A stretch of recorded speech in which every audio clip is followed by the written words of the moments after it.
Homeless Persons Union Victoria has submitted a complaint to the Australian Press Council about an opinion article by journalist Steve Price in the Herald Sun on Saturday, June 26th.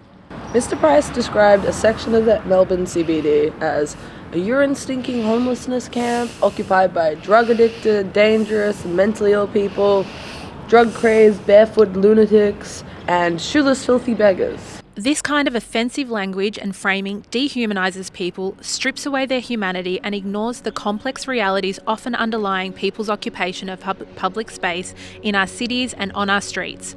Nobody walks out of a safe and happy home to live a life on the footpath. Some people experiencing homelessness need to spend time in public space to be safe and to meet their basic needs. One small example is the need to spend time in areas that are well lit for safety. Not only do people need to be there, they have a right to be there. They have a right to exist in public space and to survive.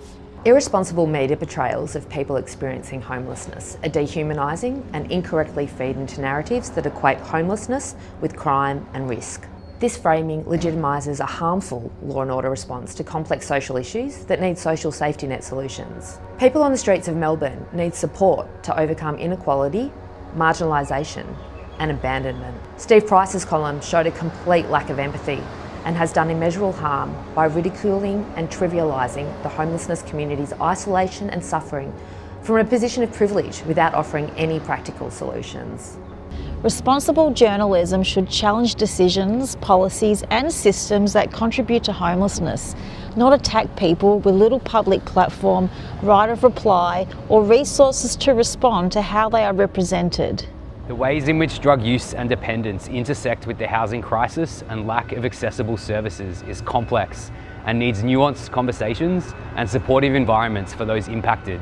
We implore both Price and the Herald Sun to stop relying on tired stereotypes for clickbait and to engage with the many resources available to them regarding ethical reporting of people who use drugs, people experiencing mental illness, and people who are part of street-based economies. We encourage them to approach these issues through the lens of public health rather than demonisation.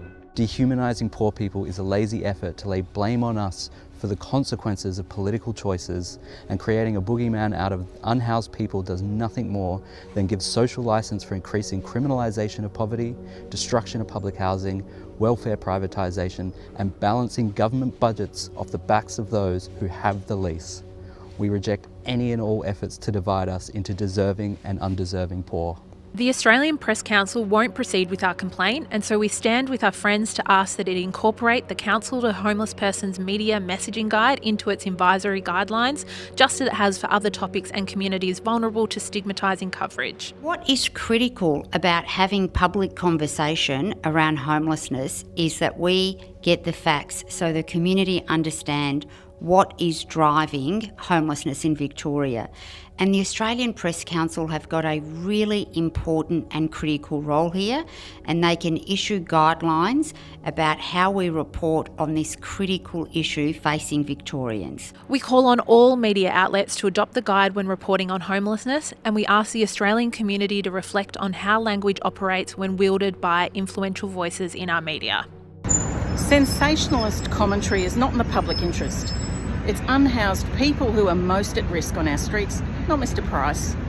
I would implore everyone at the Herald Sun to treat everyone with equal dignity and humanity.